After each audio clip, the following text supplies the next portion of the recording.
A decorated Navy SEAL commander sits quietly in a Chicago courtroom, while a police officer confidently lies about her swearing she assaulted him, painting her as violent and dangerous. He has no idea who she really is. What happens next will shake the entire justice system to its core.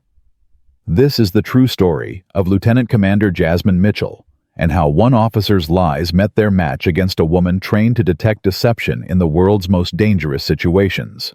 Stay until the end. You won't believe how this unfolds. Drop your city in the comments so I can see how far this story travels.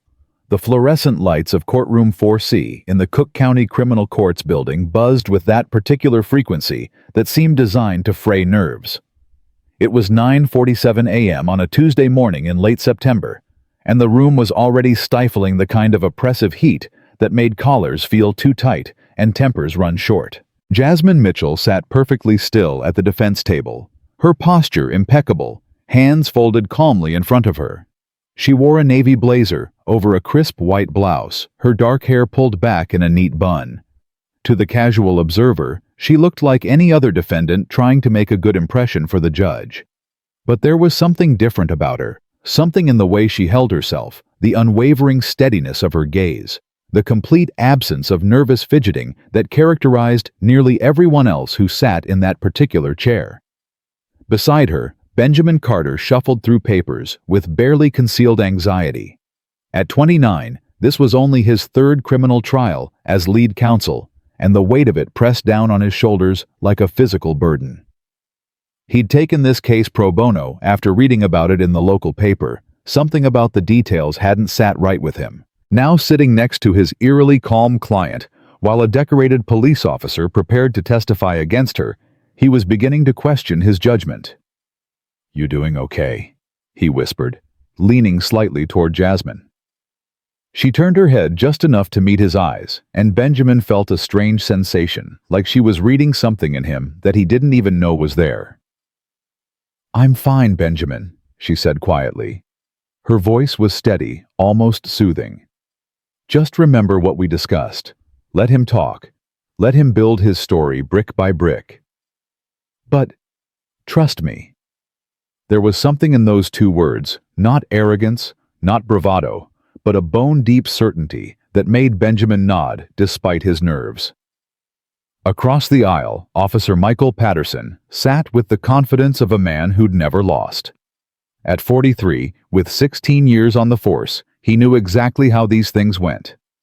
The defendant, usually poor often, a minority always at a disadvantage, would deny everything. Their lawyer would make a few token arguments, and then Patterson would take the stand, put on his uniform and his badge and his most sincere expression, and the judge would believe him. They always believed him. He'd testified in dozens of cases just like this one. Hell, he'd probably testified in this very courtroom before. The system worked in his favor. Always had, always would. This case would be no different. Patterson glanced over at Jasmine Mitchell, and for just a moment so brief he almost didn't register it, something flickered across his face. Uncertainty, perhaps. Or recognition that something about this woman was off. Not in a bad way necessarily, but in a way that made his police officer's instincts prickle with warning. He shook it off. She was nobody. A random woman who'd made the mistake of challenging his authority, and now she was going to pay for it. "All rise." The bailiff's voice cut through the murmur of conversation, and everyone in the courtroom stood as Judge Margaret Thornton entered. She was in her late 50s, with silver hair and sharp eyes that had seen every variation of human behavior this city had to offer. She'd been on the bench for 22 years, and very little surprised her anymore. But as she settled into her seat and surveyed her courtroom, her gaze lingered for just a moment on the defendant. There was something about the way Jasmine Mitchell stood, not with the slouched resignation of the defeated, or the artificial stiffness of someone playing a part, but with a natural, ingrained discipline that spoke of something different. Judge Thornton made a mental note of it and called the court to order. "The People versus Jasmine Mitchell," she announced. "We're here today for a preliminary hearing on charges of aggravated assault on a police officer and resisting arrest. Mr. Patterson, you're representing the prosecution. Assistant District Attorney, James Patterson. No relation to the officer. Though the coincidence had caused some confusion during the preliminary paperwork, stood up. He was a career prosecutor, 38 years old, with a conviction rate that would make most defense attorneys weep. Yes, Your Honor. The people are ready to proceed. Mr. Carter? Benjamin stood his legs, feeling slightly unsteady beneath him. The defense is ready, Your Honor. Very well. Mr. Patterson, call your first witness. The people call Officer Michael Patterson to the stand. Patterson stood buttoning his suit jacket with practiced ease. He'd worn his dress uniform navy blue with all his commendations displayed across the chest. He knew the power of visual imagery in a courtroom. The uniform wasn't just clothing. It was armor, a symbol of authority and trustworthiness that judges and juries had been trained to respect. As he walked to the witness stand, his boots clicking against the tile floor, he caught Jasmine's eye. She was watching him with that same unnerving intensity, her face betraying nothing. Most defendants looked away when he stared at them, dropped their gaze, showed some sign of guilt or fear. Jasmine Mitchell just watched. After being sworn in, Patterson settled into the witness chair with the ease of someone who'd done this 100 times before. He adjusted the microphone, took a sip of water, and prepared to deliver his testimony. Officer Patterson, the prosecutor began, can you tell the court about your encounter with the defendant on the evening of August 15th? Patterson nodded, leaning forward slightly, as if sharing something painful but necessary. Yes, sir. I was on patrol in the South Loop area around 10:30 p.m. when I observed the defendant walking near the intersection of State and Roosevelt. She appeared agitated, was speaking loudly to herself, and seemed to be under the influence of something. Jasmine's expression didn't change, but Benjamin felt her shift almost imperceptibly beside him. He glanced down at his notes. According to Jasmine, she'd been walking home from dinner with a friend, stone cold sober, having a phone conversation with her sister. What happened next? The prosecutor prompted. I pulled over to conduct a welfare check. It's a busy area, lots of foot traffic, and I was concerned for her safety and the safety of others. Patterson's voice was smooth, practiced. I approached her, calmly identified myself as a police officer, and asked if she was all right. And how did Ms. Mitchell respond? She became immediately hostile. Patterson said, his voice taking on a note of regret, as if he were disappointed by humanity's capacity for violence. She started yelling at me, using profanity, telling me to, and I quote, get the hell away from her. I tried to de-escalate the situation. Explained that I was just trying to help, but she continued to escalate. Benjamin scribbled notes furiously. Beside him, Jasmine remained perfectly still, her breathing slow and controlled. Then what occurred? Patterson paused, as if the memory was difficult. I told her that if she didn't calm down, I would have to detain her for her own safety and the safety of others. That's when she struck me. A murmur rippled through the courtroom. Judge Thornton's gaze sharpened. She struck you, the prosecutor repeated, letting the words hang in the air. Yes, sir. She swung her fist at my face. I managed to partially block it, but she caught me on the jaw. Patterson gestured to his face, though there was no visible mark. I was stunned for a moment, and then training took over. I attempted to restrain her, but she continued to resist violently. She kicked at me, tried to twist away. It took everything I had to get the handcuffs on her without either of us getting seriously injured. Benjamin glanced at Jasmine. She was watching Patterson with the focus of a chess player watching an opponent make a critical move. Officer Patterson, the prosecutor continued, is it standard procedure to record these kinds of interactions with your body camera? Yes, sir, it is. However, Patterson's expression turned regretful again. My body camera malfunctioned that evening. I reported it to my supervisor the next day, and it's been sent to tech services for evaluation. How convenient, Benjamin muttered under his breath. Jasmine's hand moved slightly, touching his arm in a gesture that was both calming and silencing. The prosecutor nodded sympathetically. These technical failures happen unfortunately. Were there any witnesses to this incident? Not that I'm aware of, sir. It was late. That particular stretch was relatively empty at the time. And after you subdued Ms. Mitchell, what happened? I called for backup, transported her to the station, and filed my report. She was belligerent the entire time, continued to threaten me, told me I'd regret this. Patterson shook his head sadly. I've been doing this job for 16 years, and I've never understood why people make these situations worse for themselves. If she'd just cooperated from the beginning, none of this would have happened. The prosecutor asked a few more questions about Patterson's training, his exemplary service record, his previous commendations, each designed to cement his credibility in the judge's mind. Then he turned to Benjamin with a slight smirk. Your witness, counsel. Benjamin stood, his heart hammering. This was it. He'd reviewed his notes a dozen times last night, practiced his questions in the bathroom mirror this morning. But now, standing in front of an actual courtroom facing an experienced officer who seemed absolutely certain of his own righteousness, Benjamin felt woefully unprepared. He walked toward the witness stand, his legal pad clutched in slightly damp hands. Officer Patterson. He began, his voice not quite as steady as he'd hoped. You said you observed my client appearing agitated and speaking loudly to herself. Is that correct? Yes.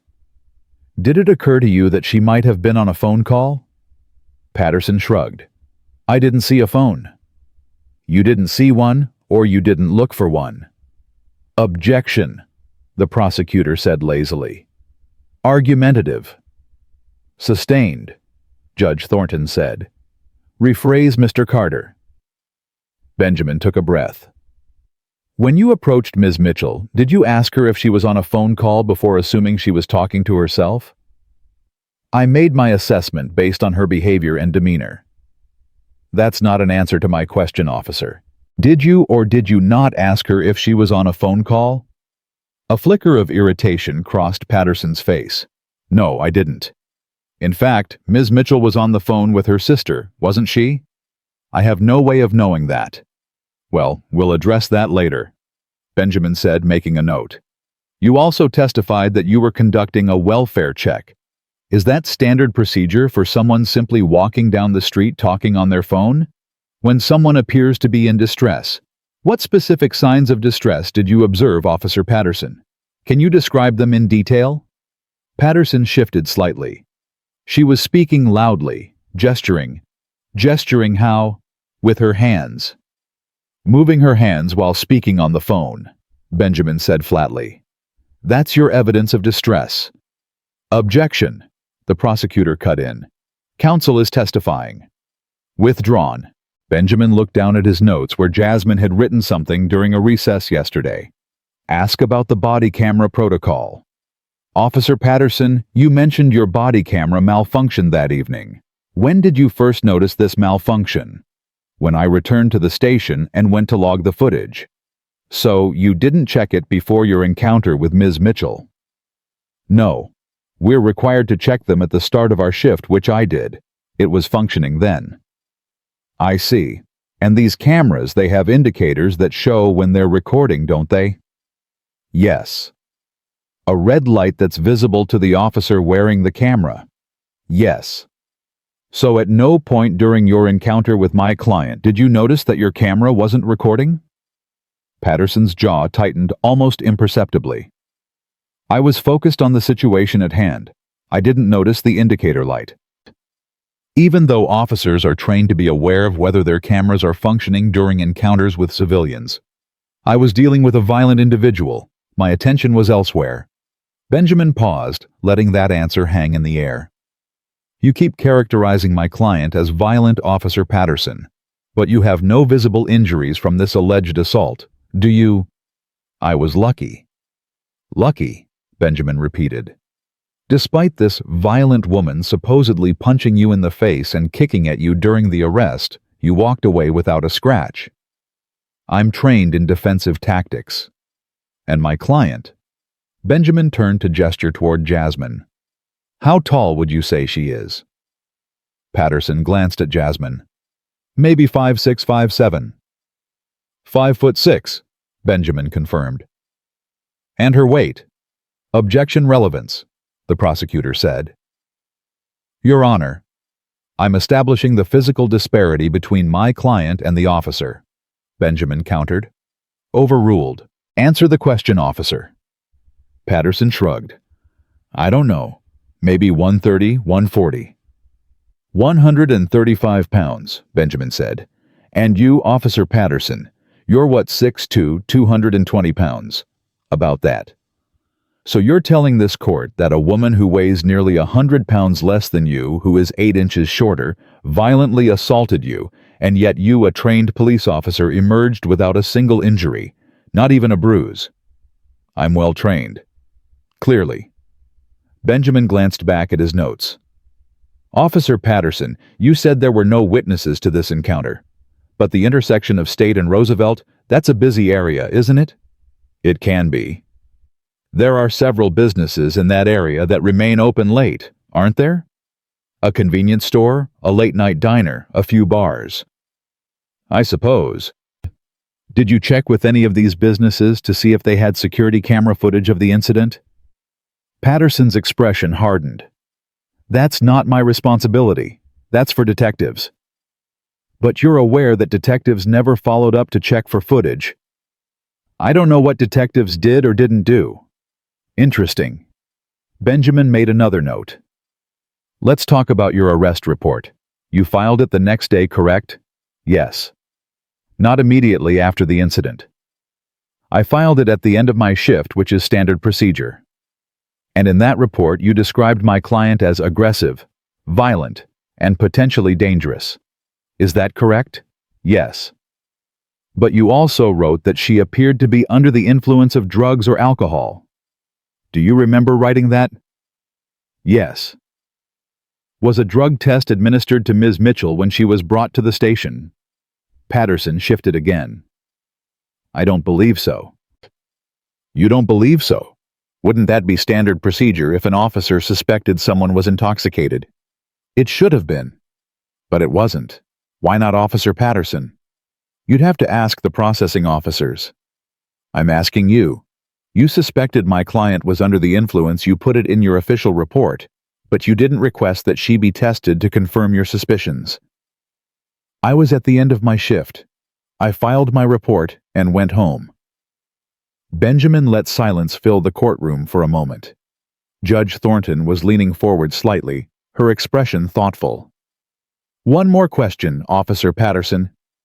In your 16 years on the force, how many times have you arrested someone for assaulting an officer? The prosecutor stood up. Objection relevance. Your Honor, the officer's history of similar arrests is relevant to establishing a pattern of behavior, Benjamin argued. Judge Thornton considered this. I'll allow it, but make it quick, Mr. Carter. Benjamin turned back to Patterson. How many times? I'd have to check my records. More than 5. Probably. More than 10. Patterson's face was stony. Possibly. In fact, you've arrested 23 people for assaulting an officer in the past 16 years, haven't you? If you say so. I don't say so. Your service record says so. 23 arrests. And in how many of those cases did your body camera malfunction? Objection. The prosecutor was on his feet. This is beyond the scope. Your Honor. Benjamin interrupted, his confidence growing with each question. The reliability of Officer Patterson's testimony is absolutely within scope. Judge Thornton looked at Patterson with renewed interest. I'll allow it. Officer Patterson, answer the question. Patterson's jaw worked for a moment before he spoke. Technology fails sometimes. It's not unusual. How many times? Benjamin pressed. I don't keep track. Then let me help you. 8 times. 8 separate incidents where you claimed someone assaulted you, and 8 times your body camera conveniently failed to record the encounter. That's a 35% failure rate, Officer Patterson. The department average is less than 2%. Don't you find that unusual? The courtroom was completely silent now. Even the prosecutor looked uncomfortable. Equipment fails.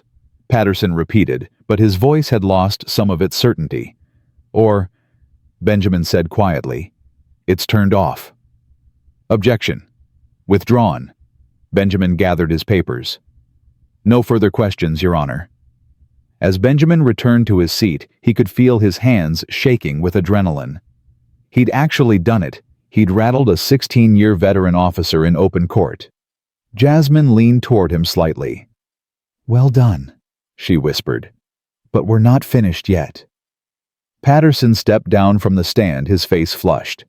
He avoided looking at Jasmine as he returned to his seat. Judge Thornton checked her watch.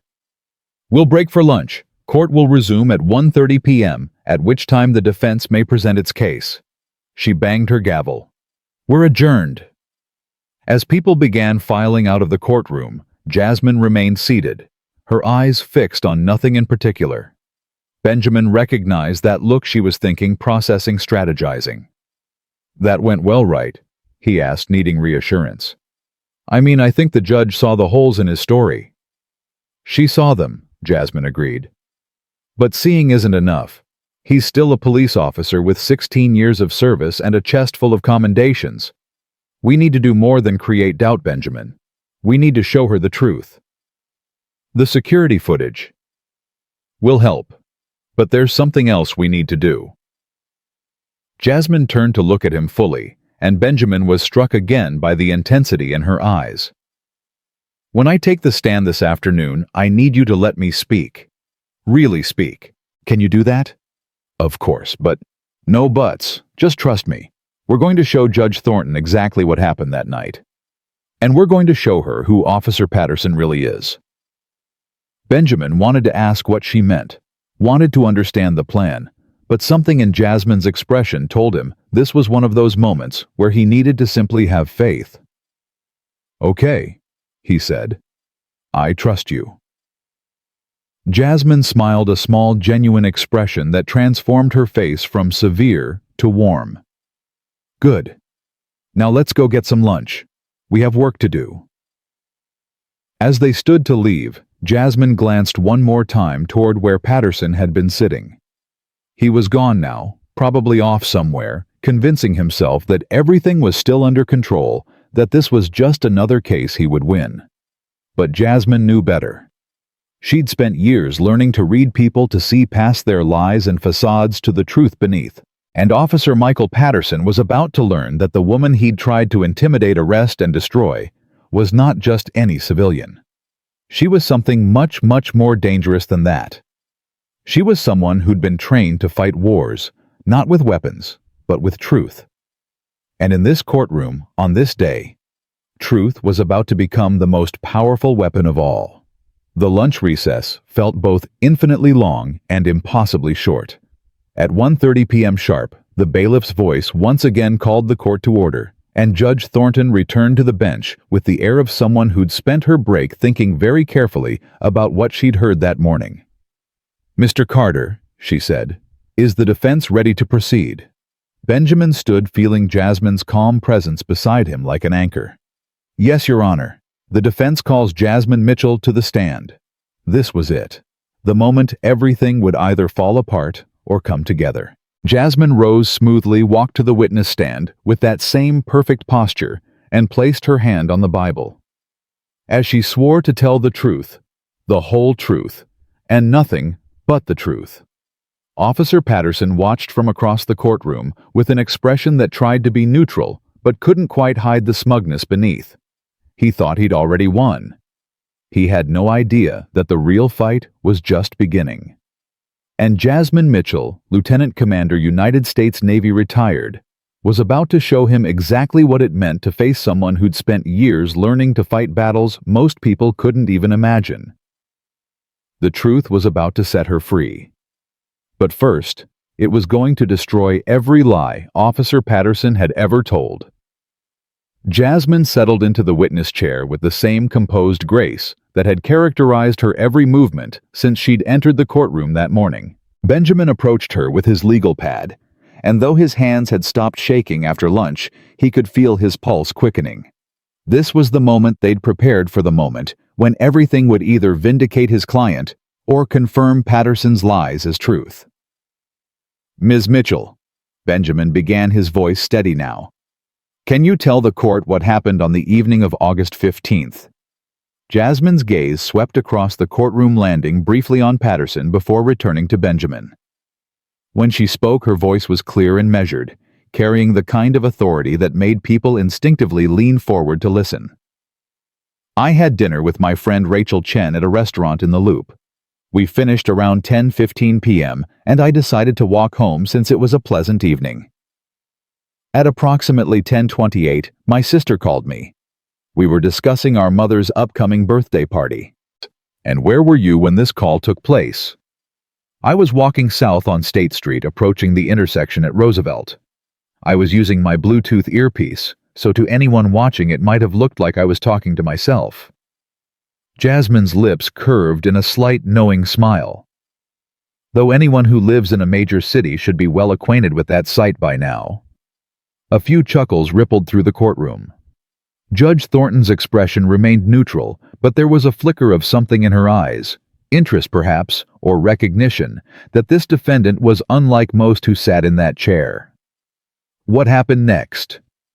A police car pulled up beside me. I noticed it, but continued walking and talking to my sister.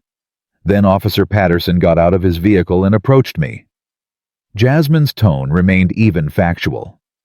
He did not identify himself immediately. He simply walked up and said, "Hey, you okay?" How did you respond?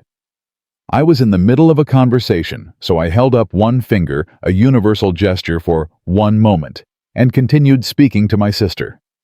I assumed he would wait, or if it was important, he would identify himself as a police officer and indicate it was official business. Benjamin made a note. Did he wait? No, he grabbed my arm. The word hung in the air. Patterson shifted in his seat, his expression darkening.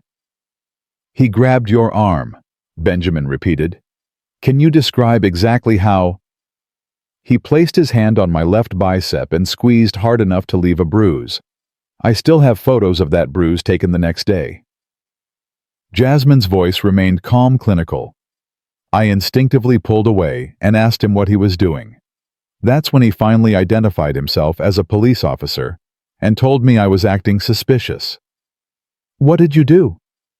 I told my sister I had to go and ended the call. Then I asked Officer Patterson what was suspicious about walking down a public street while talking on the phone. I was polite but firm. I wanted to understand why I was being detained. Were you being detained at that point? When an officer grabs your arm, you're being detained, Jasmine said simply. I asked if I was free to go. He said no. I asked what crime I was suspected of committing. He said I was creating a disturbance.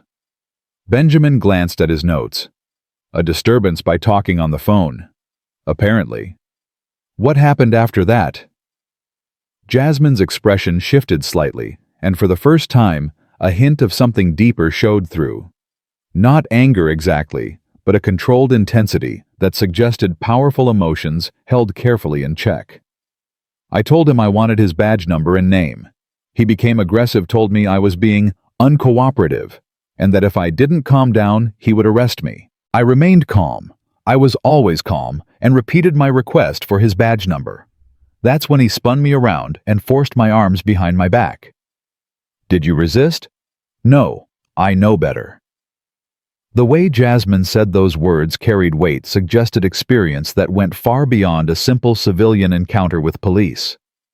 I told him repeatedly that I was not resisting, that I was complying, and that his use of force was unnecessary. He told me to shut up. Patterson's attorney stood. Objection, Your Honor. The witness is clearly embellishing. I'm stating exactly what happened. Jasmine interrupted, her voice cutting through the objection with quiet steel. She turned to Judge Thornton. Your Honor, if I may speak plainly, I understand the gravity of perjury in this court. Everything I'm saying is the absolute truth, and I have evidence to support every word. Judge Thornton studied Jasmine for a long moment, and something seemed to pass between them, a recognition of strength, meeting strength, integrity, facing integrity. Objection overruled, "Continue, Ms. Mitchell." Jasmine nodded her thanks. Officer Patterson handcuffed me tightly enough to restrict circulation in my hands. I informed him of this, and he tightened them further. Then he pushed me toward his vehicle, and during that walk approximately 15 yards, he told me that I should have known my place, that people like me always think we're above the law, and that he was going to teach me a lesson about respect. The courtroom had gone completely silent. Even the court reporters seemed to be typing more quietly, as if afraid to break the spell of Jasmine's testimony. "Did he strike you?" Benjamin asked. "Not with his fist, no, but when he placed me in the back of his vehicle, he shoved my head down unnecessarily hard against the car frame, hard enough that I saw stars for a moment."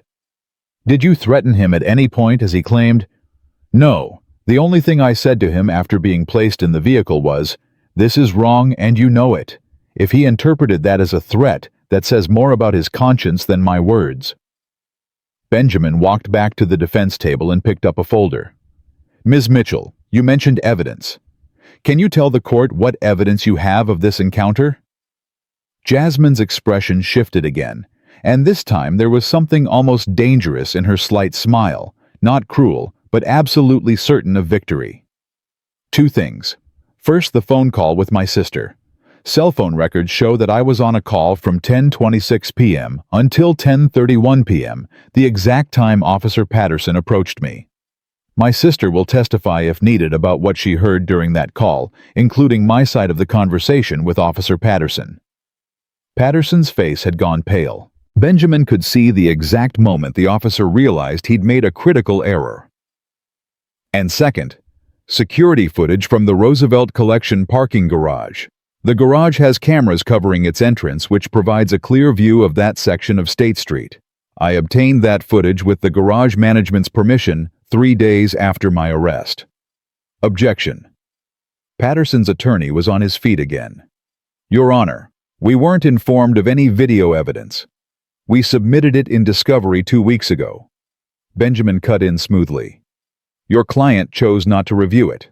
That's not our problem." Judge Thornton's eyebrows rose. "Is this true, counselor?" The prosecutor looked like he wanted to sink through the floor. I'll need to check with my office." "Check later. Right now I want to see this footage." The judge's tone left no room for argument. "Mr. Carter, do you have the video ready to present?" "Yes, Your Honor. With the court's permission, I'd like to play it now." As Benjamin set up his laptop and connected it to the courtroom's display system, Jasmine remained in the witness chair, her posture unchanged, her expression serene. But Patterson had gone from pale to gray, his hands gripping the armrests of his chair.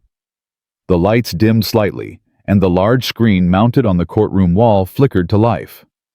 The footage was grainy, but clear enough. Time-stamped at 10:29:47 p.m. on August 15th, it showed a section of State Street from an elevated angle. A woman, clearly Jasmine, identifiable by her navy blazer, walked into frame, one hand holding a phone to her ear, her movements relaxed and unhurried. Then a police car appeared pulling alongside her. After a moment, an Officer Patterson, unmistakable even in the low-resolution footage, exited the vehicle. What happened next was nothing like Patterson's testimony. The video showed Patterson approaching Jasmine without identifying himself. It showed him grabbing her arm. It showed Jasmine pulling away and continuing to talk on her phone, clearly trying to de-escalate. It showed Patterson's aggressive body language, his finger pointing in her face, his movements becoming more animated while Jasmine remained still and calm. And then it showed Patterson grabbing her, spinning her around with unnecessary force, and restraining her while she stood completely compliant, her body language showing zero resistance. The courtroom watched in absolute silence as the incident unfolded on screen. Judge Thornton leaned forward, her eyes narrowed. Patterson's attorney looked like he was calculating his chances of winning a lottery jackpot slim and getting slimmer by the second. When Patterson shoved Jasmine's head against the car frame, an audible gasp went through the courtroom. The video ended with Jasmine sitting calmly in the back of the patrol car, while Patterson stood beside it, talking on his radio, his body language radiating satisfaction. Benjamin stopped the playback and turned the lights back up. The silence in the courtroom was deafening. "Ms. Mitchell," Benjamin said quietly, "is that video an accurate representation of what happened that night?" "Yes, it is." "And at any point in that video, did you strike Officer Patterson?" "No." "Did you resist arrest?" "No." "Did you behave in a violent, aggressive, or threatening manner?" "No." Benjamin turned to Judge Thornton. "Your Honor, I think the video speaks for itself. Officer Patterson's testimony was, to put it bluntly, a complete fabrication." "Objection!" The prosecutor was desperate now. "The video doesn't show everything there could have been. It shows everything." Judge Thornton interrupted, her voice cold. "It shows an unprovoked detention, an unlawful arrest, and what appears to be excessive force against a compliant citizen." She turned to Patterson, and her gaze could have cut glass. "Officer Patterson, you will remain seated and silent, or I will have you removed from my courtroom. Do you understand?" Patterson nodded, his face now a mottled red. Judge Thornton looked back at Jasmine. "Ms. Mitchell, I have to ask, why didn't you lead with this evidence? Why let this go to trial at all?" Jasmine met the judge's eyes with that same steady confidence. "Because, Your Honor, this isn't just about me. Officer Patterson has a pattern of behavior, 23 arrests for assault on an officer, 8 of which conveniently had no body camera footage. If I'd simply shown the video and had the charges dropped, he would have continued this pattern with other victims who might not have the resources or evidence to defend themselves. So this is about more than your innocence." "This is about accountability," Jasmine said quietly. "And with respect, Your Honor, I'm not finished testifying. There's something else the court needs to understand about what happened that night and why it matters." Judge Thornton settled back in her chair. "I'm listening." Benjamin looked at Jasmine, uncertain about where this was going. They hadn't discussed anything beyond the video evidence, but Jasmine had asked him to trust her, and so far that trust had been well placed. "Ms. Mitchell," he said carefully, "what else do you believe the court needs to know?"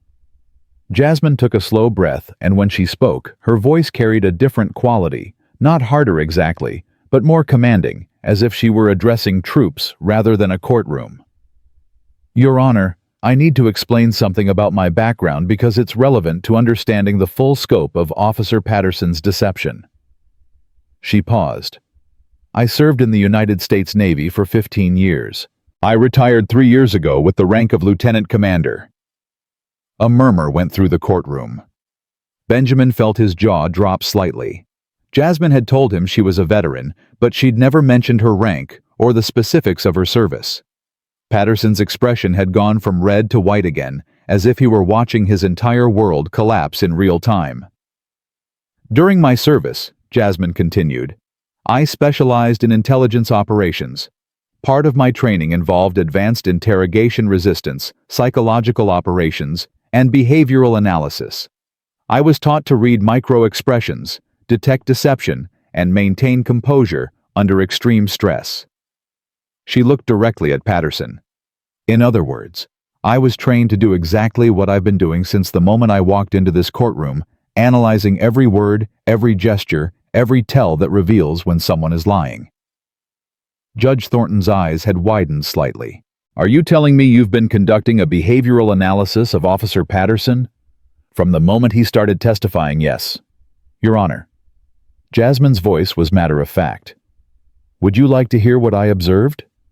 The judge glanced at the prosecutor, who looked too stunned to object. "Please proceed." Jasmine turned slightly in the witness chair to face Patterson directly. Her gaze was not angry or accusatory. It was clinical analytical, the gaze of a trained professional dissecting a subject of study. "Officer Patterson, when you testified this morning, you exhibited 17 distinct indicators of deception. When you claimed I appeared to be under the influence, you touched your nose, a classic self-soothing gesture associated with lying. When you said your body camera malfunctioned, your eyes darted to the upper left, accessing the creative centers of your brain rather than memory. When you described me as violent, your shoulders tensed and rose slightly, a defensive posture indicating you knew the statement was false. Patterson's mouth opened, then closed. He looked to his attorney for help, but the prosecutor seemed equally mesmerized by Jasmine's testimony. When Mr. Carter asked you about your other arrests, Jasmine continued, her voice never wavering. Your breathing became shallow and rapid. Your hands gripped the armrests of the witness chair. You broke eye contact and looked at the exit, all signs of a person who knows they've been caught in a lie and is calculating escape routes. Your Honor, Patterson's attorney tried to interject, but Judge Thornton held up a hand. Let her finish. The most telling indicator, Jasmine said, her eyes still locked on Patterson, was when you testified about restraining me. You said, and I quote, "It took everything I had to get the handcuffs on her without either of us getting seriously injured." When you said that, you smiled. It was just a flicker, half a second, but it was there. That smile told me everything I needed to know. You enjoyed it. You enjoyed the power, the control, the act of dominating someone you perceived as beneath you. The courtroom was so quiet that the hum of the air conditioning sounded like a roar. But here's what you didn't know, Officer Patterson. Jasmine's voice dropped lower, more intimate, more dangerous. I'm not beneath you. I've survived things you can't imagine. I've been trained by some of the most elite military units in the world. I've operated in hostile territory where one wrong move meant death. And through all of that, I learned one fundamental truth: authority without accountability is just tyranny with a badge. Patterson looked like he might be sick. His hands were trembling now, all pretense of confidence completely shattered. If I had wanted to hurt you that night, Jasmine said quietly, I could have. If I had chosen to resist, you wouldn't have been able to stop me without help. But I didn't resist because I respect the law, I respect the badge, and I believe in the system, even when individuals within that system abuse their power. She paused. This trial isn't about revenge, Officer Patterson. It's about ensuring that the next person you pull over doesn't have to go through what I did. It's about making sure that badge on your chest means something again. Benjamin realized he'd been holding his breath. He exhaled slowly, trying to process what had just happened. Jasmine hadn't just defended herself, she'd systematically dismantled Patterson's entire testimony using skills and knowledge he couldn't have anticipated. Judge Thornton was staring at Jasmine with something that looked like awe.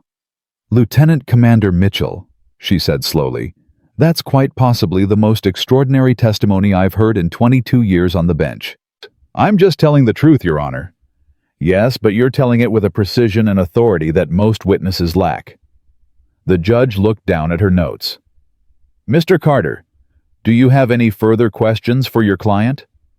Benjamin shook his head, still somewhat dazed. No.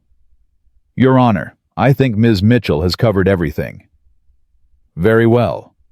Judge Thornton turned to the prosecutor. Counselor, do you wish to cross-examine? The prosecutor looked at Patterson, whose face had gone from white to green, then back at Jasmine, who sat calmly in the witness chair, with the patience of someone who could wait all day, if necessary. No, Your Honor, the prosecutor said quietly.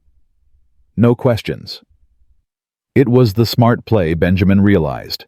Anything the prosecutor asked would only give Jasmine more opportunities to eviscerate Patterson's credibility. Ms. Mitchell, you may step down, Judge Thornton said. Jasmine rose and returned to the defense table with the same composed grace she'd shown all day. As she sat down beside Benjamin, she leaned over and whispered, Now we wait. But they didn't have to wait long. Judge Thornton removed her glasses and set them on the bench in front of her. When she spoke, her voice carried the weight of someone who'd seen too many abuses of power and was drawing a line in the sand. I've seen a lot in this courtroom. I've watched good people make mistakes and bad people try to game the system. But what I've witnessed today goes beyond either of those categories. She looked directly at Patterson. Officer Patterson, your testimony this morning was not just inaccurate, it was perjury. You lied under oath about a citizen you wrongfully arrested, and you did so with the confidence of someone who's gotten away with it before. Patterson's attorney stood. Your Honor, my client? Sit down, counselor. The judge's tone left no room for argument. I'm not finished. The video evidence directly contradicts every significant claim Officer Patterson made. Ms. Mitchell did not assault him. She did not resist arrest. She did not behave in a threatening or violent manner.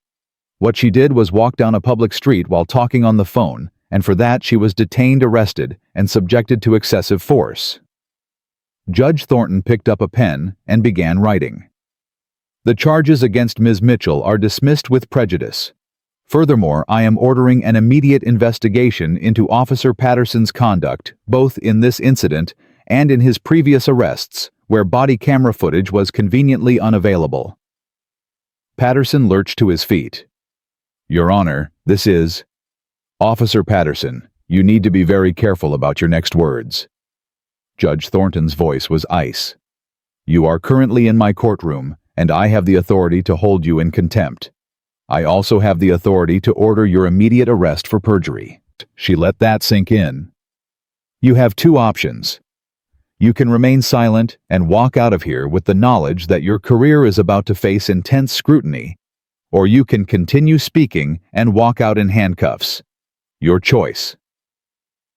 Patterson's mouth worked soundlessly for a moment. Then slowly, he sank back into his chair. Wise decision. Judge Thornton turned to the prosecutor. Counselor, I'm giving your office 48 hours to determine whether you want to pursue perjury charges against Officer Patterson. If you decline, I'll refer the matter to the Illinois Attorney General's office myself. Is that clear? Yes, Your Honor, the prosecutor said miserably. Good. Judge Thornton looked at Jasmine. Ms. Mitchell, I apologize on behalf of this court for what you've endured. You should never have been in this courtroom today. You should never have been arrested in the first place. And I want you to know that your decision to see this through, to demand accountability, rather than simply accept a quiet dismissal, took remarkable courage. Jasmine stood, and for the first time, Benjamin saw genuine emotion cross her face. Not triumph, but something deeper and more profound. Relief, perhaps, or vindication. Thank you, Your Honor. But I didn't do this alone. She glanced at Benjamin. And I didn't do it just for myself. Judge Thornton nodded. I understand. And I want to assure you that this case will have consequences beyond this courtroom. She banged her gavel. Court is adjourned. As people began to file out, Benjamin sat frozen in his chair, trying to process everything that had just happened. He'd won. Or rather, Jasmine had won spectacularly completely, and in a way that would send shockwaves through the entire police department. Benjamin, Jasmine said gently, we should go. He looked up at her, this woman who'd just dismantled a corrupt police officer with nothing but truth and training. You're a Navy SEAL, aren't you? Jasmine smiled, and this time it reached her eyes. Not exactly. But I worked with them, among others. And you didn't think to mention this before? Would you have believed me? She had a point. Besides, the truth has more impact when it comes as a surprise. They gathered their belongings and headed for the exit. As they walked through the courthouse corridors, Benjamin noticed people watching them, some with curiosity, some with respect, and some with the dawning realization that they'd just witnessed something significant. Outside, the late afternoon sun was beginning to sink toward the horizon, painting the Chicago skyline in shades of gold and amber. Jasmine stood on the courthouse steps, breathing in the cool air of freedom, and Benjamin could see the tension finally leaving her shoulders. What happens now? He asked. Jasmine looked out at the city. Her city, the place she'd chosen to make her home after years of service. Now we make sure this means something. Judge Thornton will investigate, but investigations can be buried. We need to make sure this case becomes a catalyst for real change. How? By telling the truth, loudly, publicly, and repeatedly, until someone listens. Jasmine turned to him. Are you ready for that, Benjamin? Because if we do this right, it's going to get messy. There will be pushback from the police union, from politicians, from people who don't want to believe that the system can be corrupt. Benjamin thought about it for all of 3 seconds. I'm in. Whatever you need. Good. Jasmine extended her hand, and Benjamin shook it, feeling like he was signing up for something much bigger than a legal case. Then let's get started. We have a lot of work to do. As they walked down the courthouse steps together, neither of them noticed Patterson watching from a window high above his face, a mask of fury and fear. He'd lost today, lost badly, but men like him didn't accept defeat easily. The battle was won, but the war for accountability had only just begun. The news spread faster than Benjamin had anticipated. By the time he and Jasmine reached his car in the parking garage, his phone was already buzzing with calls from reporters who'd somehow gotten wind of what happened in Courtroom 4C. He silenced the notifications and glanced at Jasmine, who was checking her own phone with that same unflappable calm. They're fast, he muttered. They're always fast when there's blood in the water, Jasmine replied, scrolling through what appeared to be a dozen missed calls. The question is whether we use them or they use us. Benjamin unlocked the car and they both slid into the front seats. For a moment, they just sat there in the dim light of the garage, the adrenaline of the day finally catching up with them. Benjamin's hands were shaking again, but this time it wasn't from nerves, it was from the sheer magnitude of what they'd just accomplished. I keep replaying it in my head, he said quietly. The look on Patterson's face when you broke down his testimony. I've never seen anyone do that before. Jasmine turned to look at him, and there was something softer in her expression now, something that suggested the warrior was allowing herself a moment to simply be human. You did well in there, Benjamin. Better than well. You set the stage perfectly. I just asked questions. You demolished him. Questions are how you dismantle lies. I just had the training to see through them faster. She paused, her gaze drifting to the concrete pillars of the parking garage. But this isn't over. Men like Patterson don't go quietly. He's going to fight back, and he's going to have support from people who don't want to see a police officer held accountable. Benjamin started the engine, but before he could shift into gear, his phone rang again. This time he recognized the number. It was his senior partner at the firm, Marcus Wellington. I should take this, he said apologetically. Take it. Benjamin answered, putting the phone on speaker. Marcus, hey. Benjamin Carter, what the hell did you just do? Marcus's voice boomed through the car, but it wasn't angry. It was something between shocked and impressed.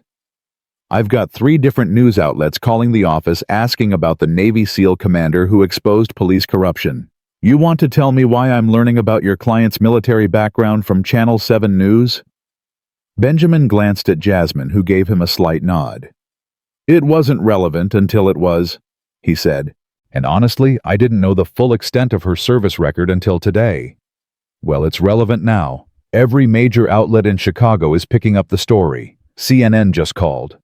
There was a pause. Is she really a SEAL? Lieutenant Commander Navy Intelligence, Jasmine said, speaking up. I worked extensively with SEAL teams, but I was never officially part of the program. The distinction matters. Ms. Mitchell, Marcus Wellington, senior partner. It's an honor. Marcus's tone had shifted to pure professional respect. Listen, you two need to come to the office tomorrow morning. This is going to be huge, and we need to be strategic about how we handle it. The police union is already putting out statements. Jasmine leaned forward. What kind of statements? Defensive ones. They're claiming the video is inconclusive, that there's context missing, that Officer Patterson is a dedicated public servant being railroaded by a technicality. Standard playbook when one of their own gets caught. Let them spin, Jasmine said calmly. The truth doesn't change just because they don't like it. True, but public opinion does. And right now, you have an opportunity to control the narrative before they do. Marcus's voice took on an urgent edge. I've got contacts at the Tribune and the Sun-Times. If you're willing to sit down for interviews, We can make sure your side of the story is what people hear." Benjamin looked at Jasmine, trying to read her expression. She was thinking, calculating, weighing options with the strategic mind she'd honed over years of military service. "I'll do one interview," she said finally, "but I choose the outlet, and I approve the questions beforehand. This isn't about me becoming a celebrity, it's about making sure the system works the way it's supposed to." "Fair enough. Come to the office at 9 tomorrow, and we'll figure out the best approach." Marcus paused. "And Benjamin, good work today. Really good work." The call ended, and Benjamin sat back in his seat, feeling the weight of what was coming. This wasn't just a legal victory anymore. It was about to become a public crusade, and he wasn't sure he was ready for that kind of spotlight. "You don't have to do this," Jasmine said quietly, as if reading his thoughts.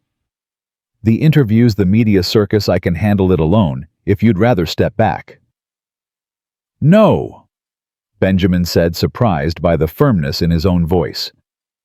"No, I'm with you. You were right earlier, this is bigger than one case.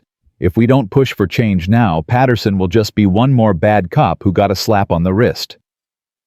Jasmine smiled. "Then let's go get some rest. Tomorrow's going to be intense." The next morning, Benjamin arrived at Wellington and Associates at 8:30 to find the reception area already buzzing with activity. Two assistants were fielding calls, Marcus was barking orders to an intern about media strategy, and Jasmine sat in the corner conference room, perfectly composed in a charcoal suit, reviewing a stack of documents. "Morning," Benjamin said as he entered the conference room. "You sleep okay?" "I've slept in worse conditions." Jasmine glanced up, and there was a hint of amusement in her eyes. Compared to a submarine bunk or a desert outpost, a hotel bed is luxury. Marcus burst into the room carrying 3 coffee cups and a tablet. "Okay, here's where we are. Patterson spent last night making calls. He's lawyered up with the police union's top attorney, Gerald Strickland. Strickland's already on morning radio, claiming the video doesn't show the full encounter and suggesting Ms. Mitchell has an agenda against law enforcement." "Of course he is," Jasmine said without heat. "What else?" The police superintendent issued a statement saying Patterson is on administrative leave pending the investigation, but they're being very careful not to admit any wrongdoing. Classic damage control. Marcus set down the coffee and opened his tablet. "But here's the good news. Judge Thornton's office leaked to the press that she's personally overseeing the perjury investigation. That carries weight. Thornton is respected, and she doesn't make moves like this unless she's serious." Benjamin felt a surge of hope. "So the investigation is moving forward?" "It is. But investigations take time, and in that time, Patterson and his supporters are going to try to destroy Ms. Mitchell's credibility." Marcus looked at Jasmine. "They're going to dig into your past, your service record, your personal life. They'll look for anything they can twist." "Let them look," Jasmine said calmly. "My record is clean. I served with honor, and I've got nothing to hide." "What about the interview?" Benjamin asked. "Have we decided on an outlet?" Marcus nodded. "I recommend Sarah Chen at the Tribune.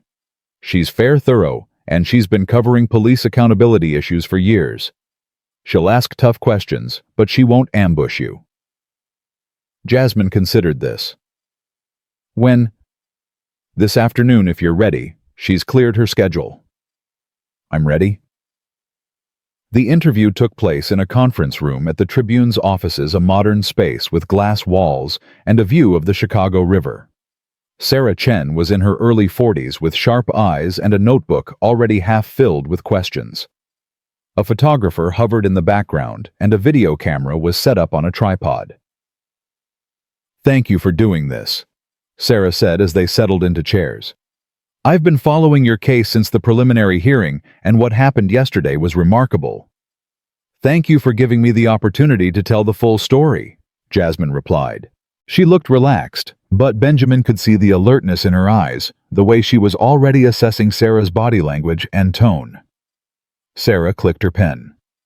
"Let's start with the basics. Walk me through what happened on August 15th in your own words." Jasmine recounted the story clearly and methodically, the same facts she'd testified to in court, but with more context, more humanity.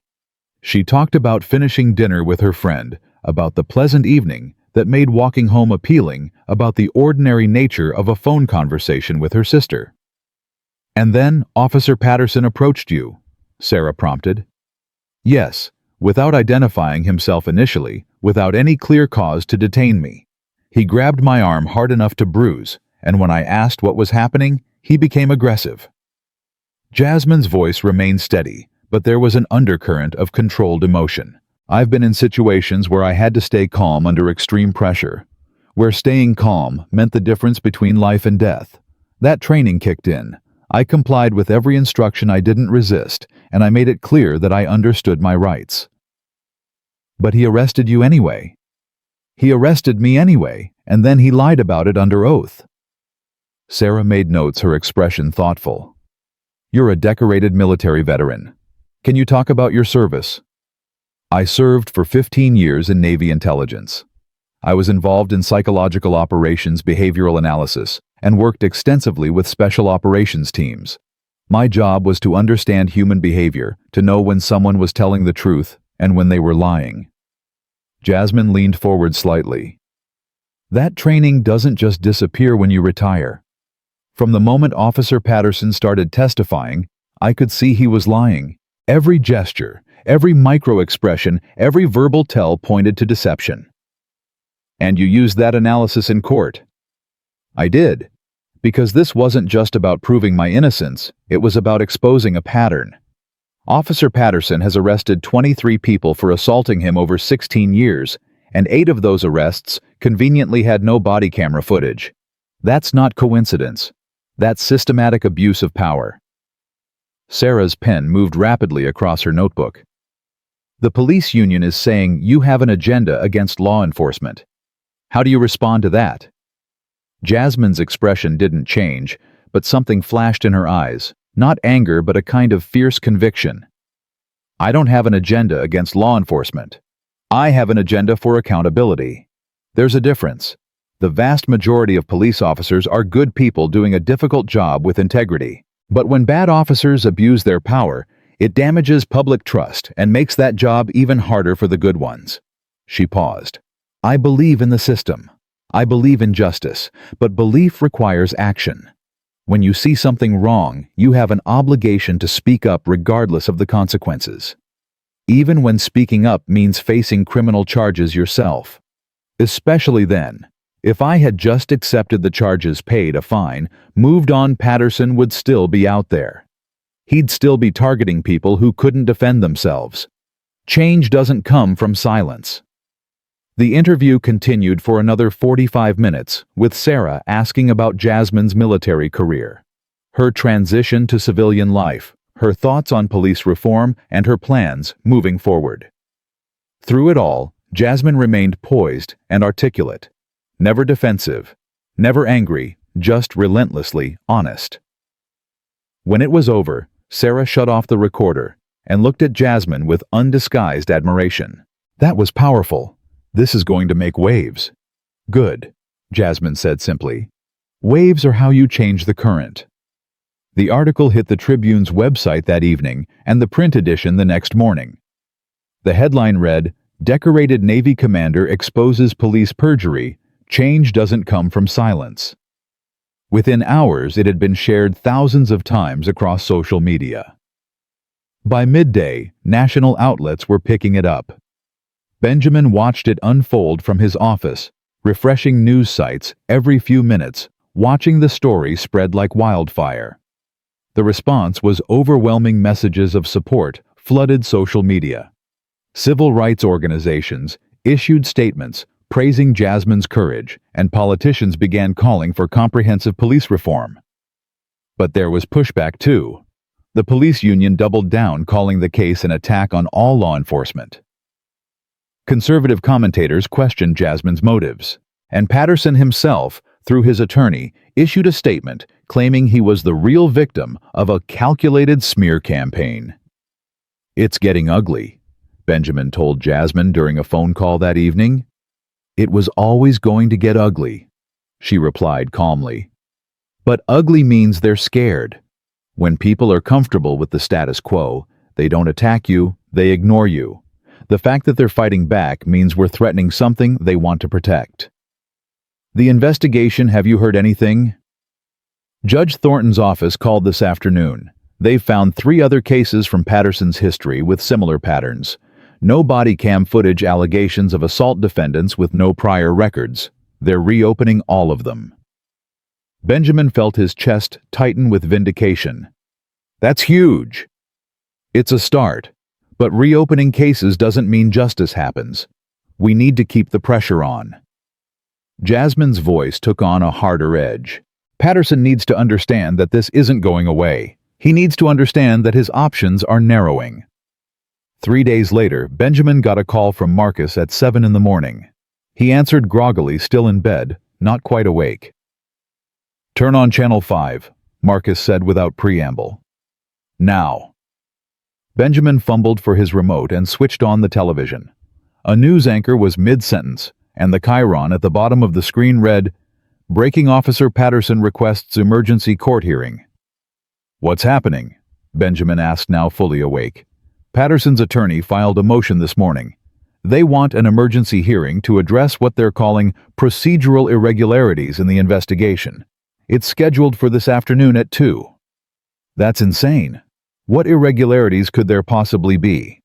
It's a stalling tactic, Marcus said. But it's also an opportunity. If Patterson shows up in court again, Judge Thornton is going to have questions for him. Lots of questions. Benjamin called Jasmine immediately. She answered on the first ring, her voice alert. She'd clearly been awake for hours. I heard, she said before he could speak. I'll meet you at the courthouse at 1:30. The courtroom was packed when they arrived, filled with reporters, curious observers, and what looked like a significant contingent of police officers in civilian clothes there to support Patterson. The atmosphere was electric, charged with tension and anticipation. Patterson sat at the prosecutor's table with his attorney Gerald Strickland, a silver-haired man in an expensive suit who radiated the kind of confidence that came from winning most of his cases. Patterson himself looked different than he had at the first hearing, haggard with dark circles under his eyes and a tightness around his mouth that suggested sleepless nights. Judge Thornton entered, and the crowd fell silent. She looked around the courtroom with an expression that suggested she was deeply displeased about being here. Mr. Strickland, she said without preamble, you requested this emergency hearing. What exactly is the emergency? Strickland stood smoothing his tie. Your Honor, my client has been subjected to a rush to judgment based on a single piece of video evidence that doesn't tell the whole story. The investigation launched by this court has been conducted without proper oversight, and Officer Patterson's due process rights have been violated. Stop! Judge Thornton's voice cracked like a whip. I've read your motion, counselor, and it's creative fiction. There have been 0 violations of due process. Your client lied under oath, was caught on video, and is now facing the consequences. That's not a rush to judgment, that's justice working exactly as it should. Your Honor, with respect. No, counselor, you listen to me. I gave you this hearing because you claimed there was an emergency. The only emergency I see is that Officer Patterson is finally being held accountable for his actions, and he doesn't like it. Judge Thornton's gaze shifted to Patterson. Officer Patterson, stand up. Patterson rose slowly, his face pale. Strickland put a hand on his arm, but the judge shook her head. Let him stand on his own. He's a grown man. She waited until Patterson was fully upright, meeting her eyes with visible effort. Officer Patterson, I've now reviewed 4 additional cases from your history cases, where you arrested individuals for assaulting you, cases where your body camera mysteriously malfunctioned, cases where the defendants had no prior criminal records. Do you know what all those cases have in common? Patterson's throat worked. Your Honor, They all involved black defendants, every single one, including Ms. Mitchell. The courtroom erupted in murmurs, but Judge Thornton's gaze never left Patterson. So here's what's going to happen. You're going to tell me right now the truth about what happened on August 15th. Not the story you told in court. Not the version your attorney has crafted. The truth. Because if you lie to me again, I won't just recommend perjury charges, I'll file them myself and push for the maximum sentence. Strickland shot to his feet. Your Honor, you can't interrogate my client without— Sit down, Mr. Strickland, or I'll hold you in contempt. The judge's voice was ice. Your client came to my court requesting a hearing. He's getting one. Now, Officer Patterson, what really happened? The silence that followed was suffocating. Patterson stood there trembling slightly, his face cycling through expressions. Defiance, fear, calculation, and finally something that looked almost like relief. When he spoke, his voice was barely above a whisper. She didn't assault me. The courtroom exploded. Judge Thornton's gavel cracked like thunder, but it took 3 more strikes before the chaos in the courtroom subsided enough for anyone to hear her voice. Reporters were shouting questions, spectators were on their feet, and the police officers who'd come to support Patterson looked like they'd been struck by lightning. Strickland had gone pale, his hand still frozen in midair from where he'd been reaching for his client. Order. Judge Thornton's voice cut through the noise. I will have order in this courtroom, or I will clear it. Sit down, all of you, now. Slowly, reluctantly, people settled back into their seats. The silence that followed was different from before, not anticipatory, but stunned, as if everyone was holding their breath, waiting for the world to make sense again. Judge Thornton's gaze hadn't left Patterson, who still stood at the defense table swaying slightly, as if the weight of his confession had physically unbalanced him. His hands gripped the edge of the table knuckles white, and Benjamin could see sweat beading on his forehead, despite the courtroom's cool temperature. Officer Patterson. The judge said, her voice quieter now, but no less commanding. You just admitted under oath that Ms. Mitchell did not assault you. I want you to understand the gravity of what you've just said. This is your last opportunity to tell the complete truth. Do you understand? Patterson nodded, then seemed to realize that wasn't sufficient. Yes, Your Honor, he said hoarsely. Then tell me. All of it. What really happened on August 15th? Patterson's attorney made one more desperate attempt. Your Honor, I need to consult with my client privately before— No. Judge Thornton's single word carried absolute finality. Your client has already made his statement. Now he's going to explain it. Officer Patterson, proceed. Patterson closed his eyes for a moment, and when he opened them, something had changed in his expression. The defiance was gone, the calculation was gone, and what remained was a kind of exhausted resignation, as if he'd been carrying a crushing weight for so long that setting it down, even knowing the consequences, was a relief. I saw her walking down the street. He began, his voice rough. And I thought she looked like she didn't belong there. That neighborhood, that time of night. A black woman walking alone, talking loud, gesturing. He swallowed hard. I made assumptions. Wrong assumptions. What kind of assumptions? Judge Thornton prompted. That she was up to something. That she was high or mentally unstable or looking for trouble. I don't know. Patterson's voice cracked. I just saw someone I thought I could control. Someone who wouldn't fight back, who wouldn't have resources to challenge me. The admission hung in the air like poison gas. Benjamin felt Jasmine go very still beside him, her breathing controlled, but her presence radiating a kind of cold fury that was somehow more powerful than rage. So, you approached her, Judge Thornton said. And then what? She was on her phone.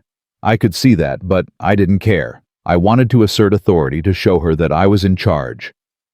Patterson's hands were shaking now. When she held up her finger to tell me to wait, I took it as disrespect, so I grabbed her arm, hard. I wanted to intimidate her. And did you succeed in intimidating her? No. For the first time, Patterson looked directly at Jasmine, and there was something like wonder mixed with the fear in his eyes. She didn't scare. She didn't back down. She asked for my badge number, asked what crime she was being detained for. She knew her rights, and she wasn't afraid to exercise them. That made me angrier. So you arrested her? I arrested her because I couldn't stand that she wasn't intimidated. Because she made me feel small. Patterson's voice dropped to barely above a whisper. And then I lied about it in my report. I lied to my supervisor. I lied to the prosecutor. And I came into this courtroom and lied under oath because I thought I could get away with it. I always have before. The words fell like stones into still water, and the ripples spread through the courtroom. One of the police officers in the gallery stood up and walked out, his face twisted with disgust. Another shook his head and stared at the floor. Judge Thornton let the silence stretch for a long moment before speaking again. You said you've gotten away with it before. Are you referring to your other arrests for assault on an officer? Strickland surged to his feet. Your Honor, I must object. My client is clearly under duress, and any statements about other cases. Your client is telling the truth for the first time in this entire process. Judge Thornton interrupted. I'm not stopping him now. Officer Patterson, answer the question. Patterson nodded slowly. Not all of them. Some of those arrests were legitimate, but others... He swallowed. Others were like this one. People who challenged me who didn't show what I considered proper respect. The body camera malfunctions, those weren't accidents. I knew how to turn them off in a way that looked like technical failure. The courtroom erupted again, but this time Judge Thornton let it go for a moment, as if even she needed time to process the magnitude of what had just been admitted. Benjamin looked at Jasmine and saw tears sliding silently down her cheeks. Not tears of sadness, he realized, but of vindication of righteous anger finally acknowledged. When order was restored, Judge Thornton's voice was heavy with controlled emotion. Officer Patterson, do you understand that you've just confessed to multiple counts of perjury, civil rights violations, and abuse of power? Yes, Your Honor. Do you understand that you will face criminal charges for these actions? Yes, Your Honor. And knowing all of that, do you still maintain that everything you've just told me is the truth? Patterson straightened slightly, and for the first time since Benjamin had met him, the man showed something resembling actual courage. Yes, Your Honor. It's the truth. All of it. He looked at Jasmine again. I'm sorry. I know that doesn't mean much now, but I'm sorry for what I did to you. And I'm sorry for what I did to the others. Jasmine's voice when she spoke was steady and clear. I don't accept your apology, Officer Patterson. Not because I'm incapable of forgiveness, but because an apology without consequences is just more manipulation. You're only sorry because you got caught. You're only sorry because I had the resources and training to fight back. What about the people who didn't? What about the lives you've damaged who couldn't defend themselves? Patterson had no answer. He stood there silent, and the weight of his crime seemed to press down on him like a physical force. Judge Thornton took a deep breath and straightened in her chair. Bailiff, take Officer Patterson into custody. He is under arrest for perjury in the first degree, multiple counts of filing false reports and civil rights violations under color of law. He will be held without bail pending formal charges. The courtroom erupted for a third time, but now the chaos had a different quality, not shock, but a kind of cathartic release, as if justice itself was drawing a breath after being held under water for too long. Two bailiffs approached Patterson, who offered his wrists without resistance. As they handcuffed him, Strickland was already on his phone, no doubt calling in favors and preparing for the legal battle ahead. But everyone in that courtroom knew it was over. Patterson's confession had sealed his fate. As the bailiffs led him toward the side door, Patterson paused and looked back at Jasmine one more time. You were right, he said quietly. Authority without accountability is just tyranny with a badge. I wish I'd understood that sooner. Then he was gone, and the door closed behind him with a finality that echoed through the silent courtroom. Judge Thornton waited until the noise had died down completely before speaking again. Ms. Mitchell, would you please approach the bench? Jasmine stood and walked forward with that same composed grace, though Benjamin could see the emotion still working behind her controlled exterior. She stood before the judge, her posture perfect, her gaze steady. "Ms. Mitchell," Judge Thornton said, and her voice was softer now, almost gentle. "I want to thank you. What you've done here, the courage it took to see this through, the determination to demand accountability, you've done a service not just for yourself, but for every person who's been victimized by an abuse of power." "Thank you, Your Honor. But I didn't do this alone." "No, you didn't. But you were the catalyst. And I want you to know that I'm not finished." Officer Patterson's confession gives us grounds to review every arrest he's made, every case he's touched. The people he wrongfully accused deserve justice too. "What happens next?" Jasmine asked. "Next, I'm referring this matter to the U.S. Attorney's Office for Federal Civil Rights Prosecution. I'm also recommending a full audit of the Chicago Police Department's body camera protocols and a review of all officers with similar patterns of technical failures. This can't be swept under the rug." Judge Thornton paused, and when she spoke again, there was something fierce in her voice. "The system failed you, Ms. Mitchell. It should never have come to this. You should have been able to walk home from dinner without being harassed, detained, and arrested. You should never have had to fight this hard for something as basic as the truth. I'm sorry for that failure, and I'm committed to making sure it leads to real change." Jasmine's voice was thick with emotion when she responded. "Change is all I wanted, Your Honor. Justice for myself, yes, but more importantly, justice for everyone who comes after me. No one should have to go through this." "They won't. Not if I have anything to say about it." Judge Thornton looked out at the packed courtroom. "To everyone present, what happened here today matters. Officer Patterson's arrest is just the beginning. We're going to examine how this was allowed to happen, who enabled it, and what systemic changes are needed to prevent it from happening again. This court is adjourned." The gavel fell, and this time when people rose, it wasn't in chaos, but in something closer to reverence. Benjamin reached Jasmine just as reporters began shouting questions, and together they made their way through the crowd toward the exit. Outside the courthouse, the late afternoon sun painted everything in shades of gold, and a crowd had gathered on the steps, supporters holding signs, activists chanting for reform, and what looked like at least a dozen news crews with cameras rolling. The moment Jasmine emerged, a cheer went up. "Lieutenant Commander Mitchell, over here." "Ms. Mitchell, how do you feel about Patterson's arrest? What do you say to other victims of police abuse?" Jasmine raised a hand, and gradually the crowd quieted. Benjamin watched in awe as she commanded the attention of hundreds of people with nothing but presence and authenticity. "I'm not going to give a speech," Jasmine said, her voice carrying across the courthouse steps. "But I will say this: what happened today wasn't a victory for me personally. It was a victory for accountability, for truth, and for every person who's been told their voice doesn't matter against the system."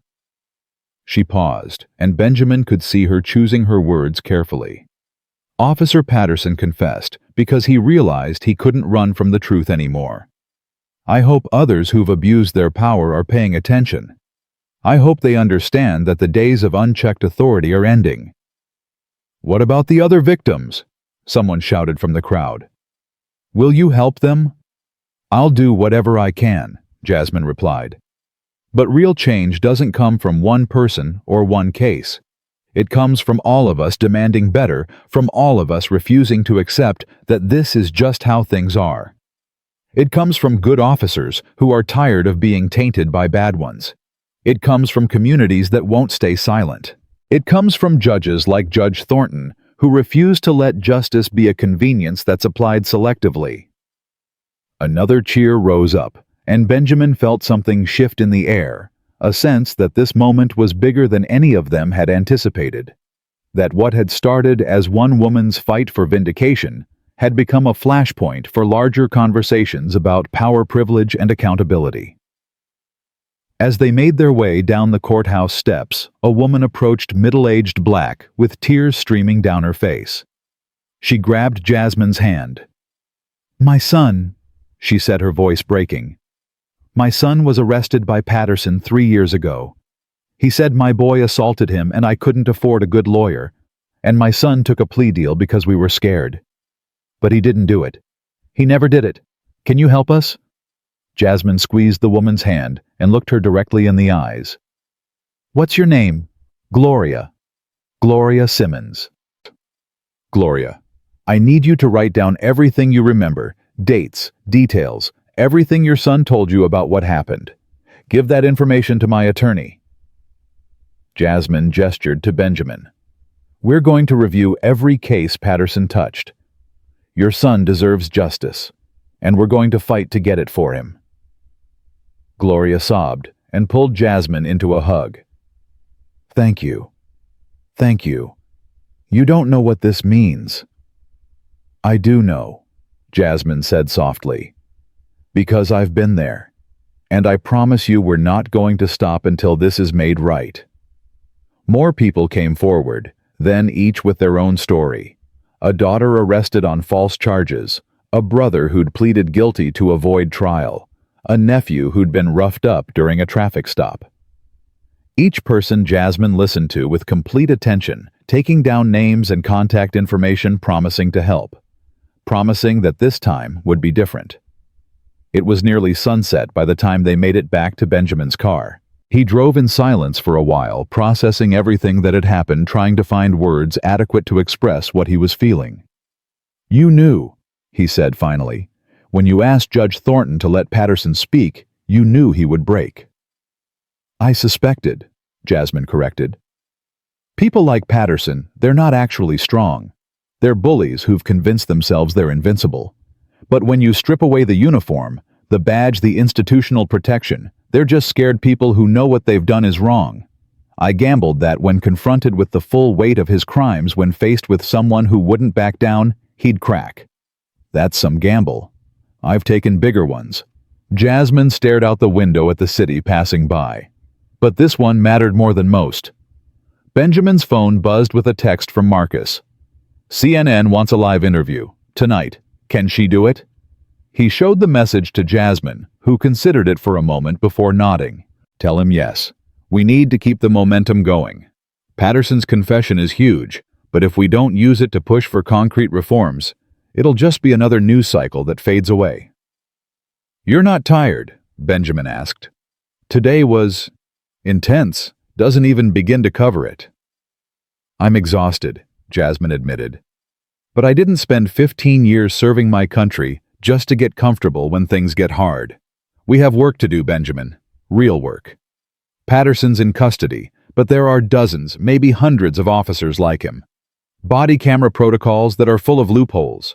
Review boards that lack independence. A culture that protects bad cops at the expense of good ones." She turned to look at him, and Benjamin saw the fire burning behind her exhaustion. "We're going to use this case as a blueprint. We're going to show people that the system can work when we force it to.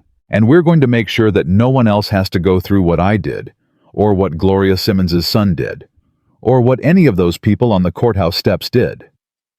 How? By not accepting half measures, by demanding transparency, by supporting the good officers who want accountability as much as we do, by making it clear that we're not going away until real change happens. Jasmine smiled, and it was the smile of someone who'd found their purpose. "You asked me once what happens now. This is what happens now. We fight. And we keep fighting until justice isn't just a word we say in courtrooms, it's something people actually experience in their lives." That evening, Jasmine appeared on CNN's primetime news. Benjamin watched from the green room as she sat across from the anchor, poised and articulate, telling her story to millions of viewers. She talked about Patterson's confession, about the systemic failures that had allowed him to abuse his power for 16 years, about the need for comprehensive reform. But what struck Benjamin most was how she framed it not as an attack on law enforcement, but as a defense of it. She talked about the good officers she'd known, the ones who were as disturbed by Patterson's behavior as anyone. She talked about how accountability strengthened rather than weakened the badge. She talked about shared humanity and shared responsibility. By the time the interview ended, Benjamin's phone was flooded with messages. Civil rights organizations were reaching out. Other victims of police abuse wanted to share their stories. Police reform advocates wanted to coordinate strategy. Even some law enforcement officials were calling to express support. The movement that had started in Courtroom 4C was spreading, and at its center was a woman who'd simply refused to accept injustice, who'd demanded that the system live up to its promises, and who'd used her training, her courage, and her unwavering commitment to truth to make that demand impossible to ignore. Jasmine emerged from the studio looking tired, but satisfied. "How'd I do?" she asked. "You were perfect," Benjamin said honestly. "You gave people hope that change is possible." "Hope is good," Jasmine replied. "But hope without action is just wishful thinking. Come on, we've got about 200 emails to respond to, and I want to start building a database of Patterson's other victims." "Tonight?" Benjamin asked incredulously. "Jasmine, you've been up since 5 a.m. You testified in court. You watched Patterson get arrested. You did half a dozen interviews. And there are people out there who've been waiting years for someone to believe them," Jasmine interrupted gently. "People who watched today and thought, maybe this time it'll be different. Maybe this time someone will help. I can rest when we've answered them." Benjamin looked at this remarkable woman, this decorated veteran, this survivor, this warrior for justice, and he understood that he'd stumbled into something much bigger than a legal case. He'd found a cause and a partner who wouldn't let him give up, even when exhaustion seemed like the only reasonable option. "Okay," he said, pulling out his laptop. "Let's get to work." They worked until midnight, responding to victims, coordinating with activists, drafting a proposal for police reform that would be presented to the city council. And as they worked, Benjamin realized that Officer Patterson's arrest wasn't an ending at all. It was a beginning. The weeks that followed Patterson's arrest moved with the momentum of an avalanche. What had started as one woman's fight for vindication transformed into something far larger, a reckoning that the Chicago Police Department and police departments across the country could no longer ignore. Benjamin's small office at Wellington and Associates became command central for what the media had started calling the Patterson Project. File boxes lined the walls, each one filled with cases they were reviewing. Jasmine had taken a leave from her consulting job to work full-time on the initiative, and she approached it with the same strategic precision she'd once applied to military operations. 17 cases, she said one morning, 3 weeks after Patterson's arrest, spreading files across the conference table. 17 arrests where Patterson's body camera allegedly malfunctioned, and in every single one, the defendant was Black or Latino, had no prior criminal record, and pleaded guilty to lesser charges rather than risk trial. Benjamin looked at the faces in the photographs clipped to each file. Young men and women, most of them in their 20s or 30s, all of them with that same expression of exhausted resignation that came from fighting a system designed to grind you down. "Gloria Simmons's son is here," Jasmine continued, tapping one file. "Marcus Freeman arrested at age 19, charged with assaulting an officer and resisting arrest. He took a plea deal for disorderly conduct, got 6 months probation, and a criminal record that's followed him ever since. He's 22 now, can't get a decent job because of that conviction." "Can we get his record expunged?" Benjamin asked, already making notes. "We can try. But Marcus isn't unique. Every person in these files deserves the same opportunity." Jasmine's voice was calm, but carried an undercurrent of controlled anger.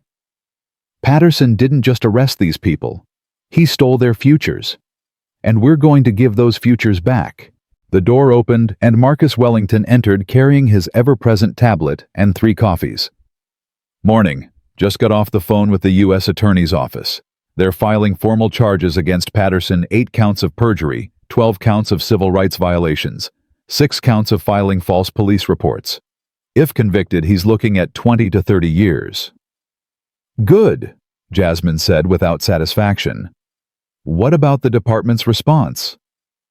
"That's the interesting part." Marcus set down the coffees and pulled up something on his tablet. The superintendent is announcing a new body camera policy this afternoon.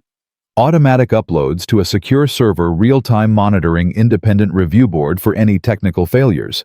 They're calling it the Mitchell Protocol. Benjamin saw something flicker across Jasmine's face. Not pride exactly, but a kind of grim satisfaction. "They're only doing it because they have to," she said. "Because the alternative is more lawsuits, more federal scrutiny, more officers like Patterson being exposed." "Does it matter why they're doing it?" Marcus asked. "The point is, it's happening." "It matters," Jasmine replied firmly. "Because reform that comes from genuine commitment to justice lasts. Reform that comes from public pressure fades the moment that pressure eases. We need to make sure this is the former, not the latter." Over the next 2 months, Jasmine and Benjamin worked with a coalition of civil rights attorneys to file motions for 16 of Patterson's victims. The cases moved through the system with surprising speed. Judge Thornton's involvement had given them weight, and the U.S. Attorney's aggressive prosecution of Patterson had created political will for making things right. One by one, convictions were overturned. Records were expunged. In some cases, the city agreed to financial settlements, acknowledgement that these people had been wronged by an officer who'd betrayed his oath. Benjamin was there when Marcus Freeman walked out of the courthouse after his conviction was vacated.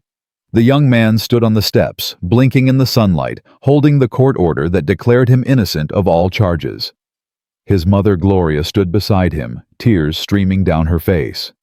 "I didn't think this would ever happen," Marcus said, his voice thick with emotion. "I thought I'd carry that conviction forever. I thought nobody would ever believe me." Jasmine approached him, and Marcus recognized her immediately from the news coverage. "Ms. Mitchell," he said, "I don't know how to thank you." "You don't need to thank me," Jasmine interrupted gently. "You were innocent. The system failed you. Making that right isn't something that deserves gratitude. It's the bare minimum of justice." "But you fought for me when nobody else would." "No, Marcus. I fought for the truth. The truth just happened to be on your side." Jasmine paused, studying the young man. "What are you going to do now?" "I don't know. I've been applying for jobs, but my record—" He stopped himself, a slow smile spreading across his face. "My record doesn't exist anymore.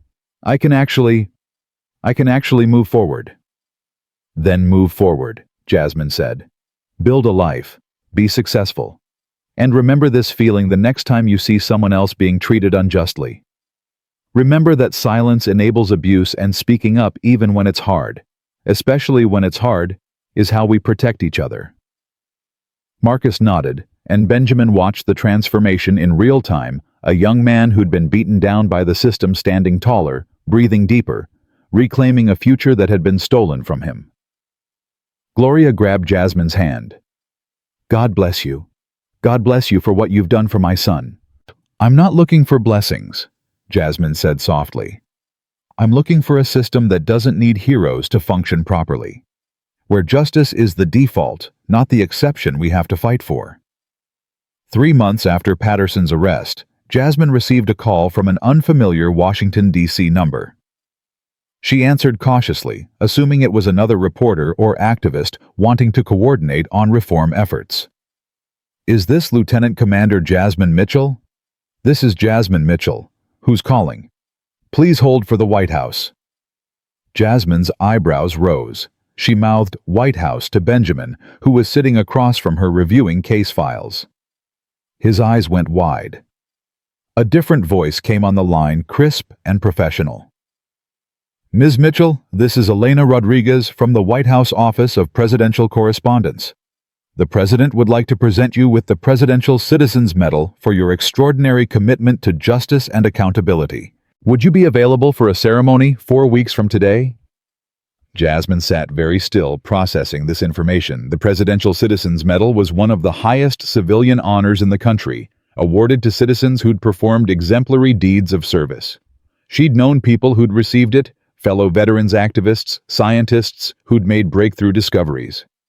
"I'm honored," she said carefully. "But I didn't do this for recognition. I did it because it was right. Which is exactly why the president wants to recognize you, Elena replied warmly. Your case has sparked a national conversation about police accountability. Reform measures inspired by your experience are being implemented in cities across the country. You've given people hope that the system can work when individuals have the courage to demand it. That's worth celebrating. Jasmine looked at Benjamin, who was nodding vigorously, mouthing, "Say yes." "Then yes," Jasmine said. "I'd be honored to attend." The ceremony was scheduled for a Tuesday morning in late November. Jasmine flew to Washington with Benjamin Marcus Wellington and Gloria Simmons, whom she'd insisted should be there to represent all the families who'd been affected by Patterson's crimes. The White House was exactly as imposing as Jasmine remembered from her previous visits during her military service, but there was something different about entering as a civilian, as someone being honored for standing up rather than for following orders. They were ushered into the East Room, where about 100 people had gathered, other medal recipients, their families, dignitaries, and members of the press. Jasmine spotted several familiar faces in the crowd. Judge Thornton, looking elegant in a navy suit. Sarah Chen from the Tribune, camera in hand. And several of Patterson's exonerated victims, each of whom had been invited as Jasmine's guests.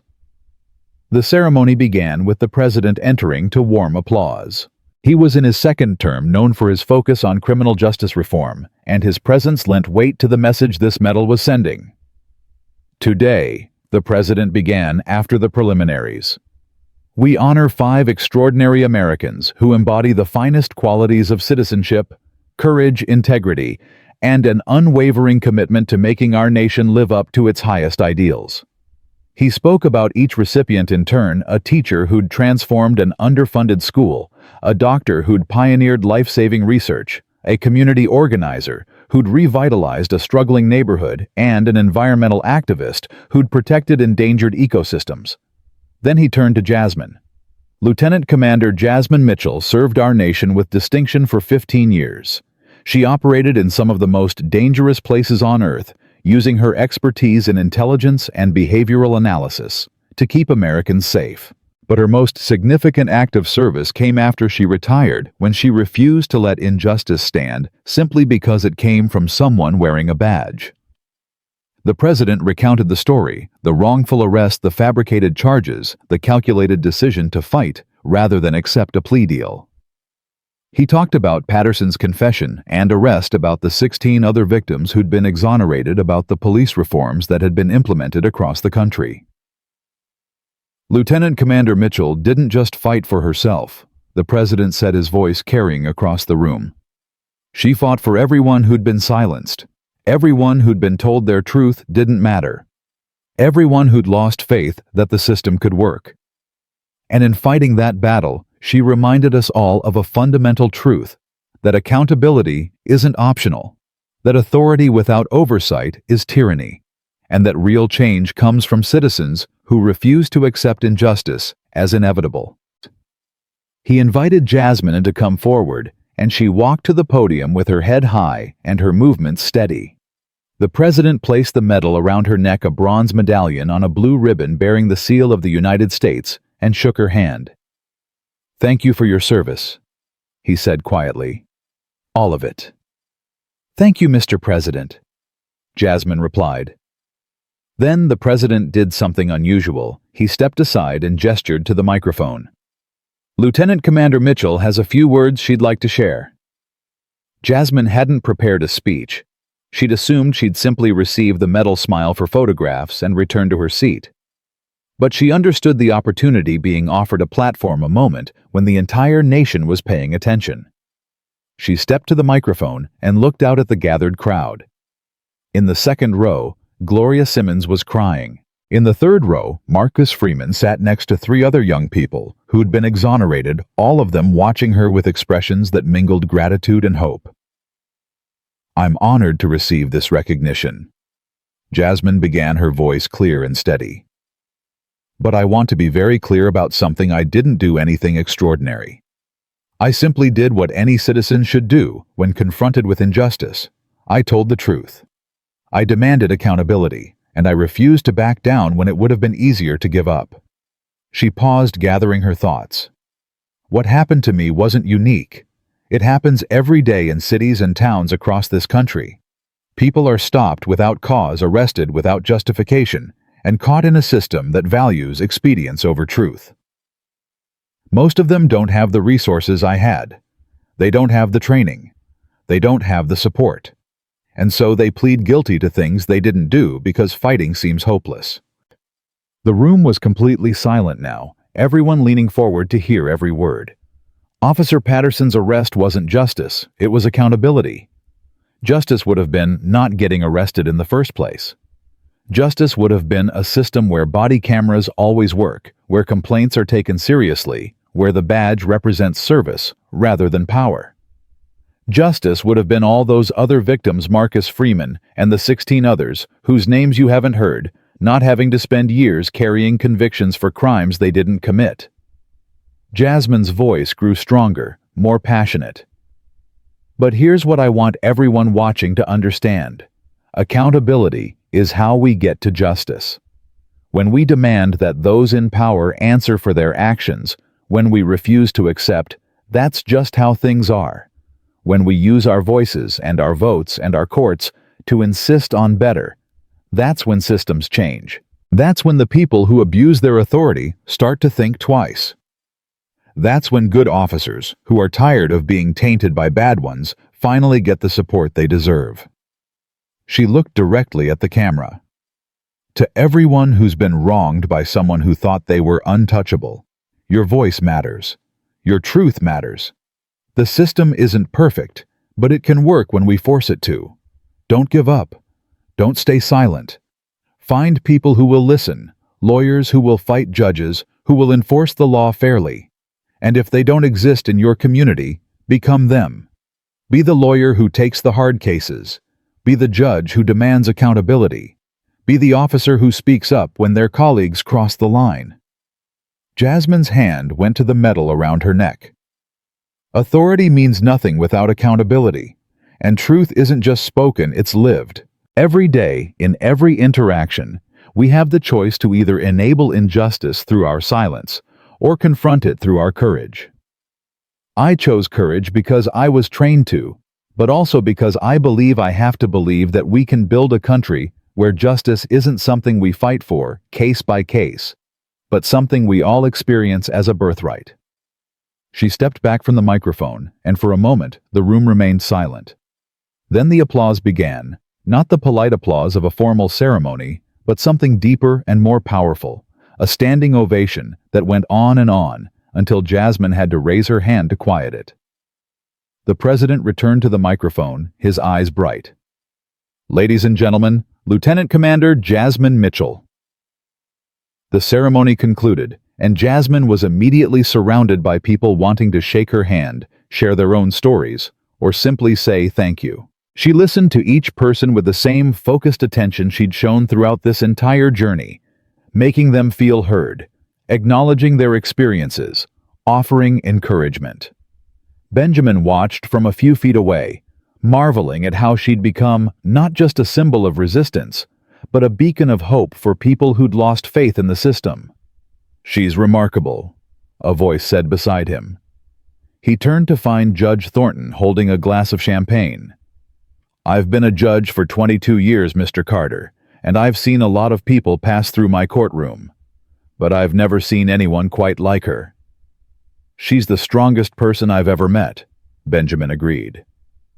"Strength is common in the military," Judge Thornton replied. "What's rare is the wisdom to use that strength in service of others, to channel it into systemic change rather than personal vengeance. That's what makes her extraordinary." They watched as Jasmine spoke with a young law student who was telling her about wanting to work in civil rights law. Jasmine listened intently, asked questions, offered advice, and Benjamin could see the student's posture change, standing taller, more confident, inspired. 6 months after the White House ceremony, the impact of Jasmine's case had rippled far beyond Chicago. The Mitchell Protocol, the body camera system with automatic uploads and independent review, had been adopted by police departments in 43 cities. Congress had passed the Police Accountability Act, which included provisions for national standards on use of force reporting and protection for officers who reported misconduct by their colleagues. And most significantly, a culture shift was beginning to take hold, a recognition that accountability strengthened, rather than weakened, law enforcement. Officer Michael Patterson was convicted on all counts and sentenced to 25 years in federal prison. During his sentencing hearing, the judge cited his systematic abuse of power and betrayal of public trust as warranting the maximum sentence. Patterson's attorney had argued for leniency based on his years of service, but the judge had been unmoved. "Service that includes abuse is not service," the judge had said. "It's tyranny with a uniform." Jasmine hadn't attended the sentencing. She'd moved past Patterson by then, focused instead on building something lasting. She'd founded the Mitchell Foundation for Police Accountability, a nonprofit organization that provided legal support for victims of police misconduct and trained officers in de-escalation techniques and bias awareness. The foundation's training program was particularly innovative. It paired community members with police officers for facilitated dialogues, helping each group understand the other's perspectives and fears. The program had been controversial at first, but the results spoke for themselves.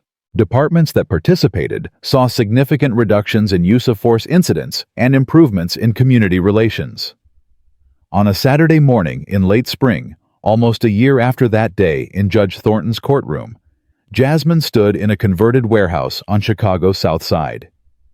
The space had been transformed into the Foundation's headquarters, with offices for staff meeting rooms, for training sessions, and a resource center for families navigating the legal system. Benjamin was there along with Marcus Wellington, who'd become a board member. Gloria Simmons was there too, now working as a community liaison for the Foundation.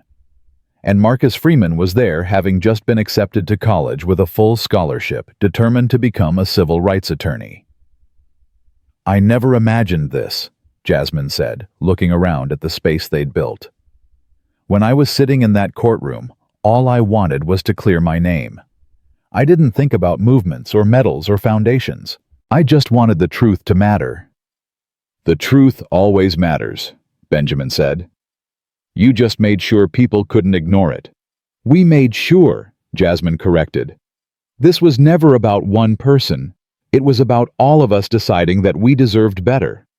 Her phone rang and she glanced at the screen before answering. "This is Jasmine Mitchell."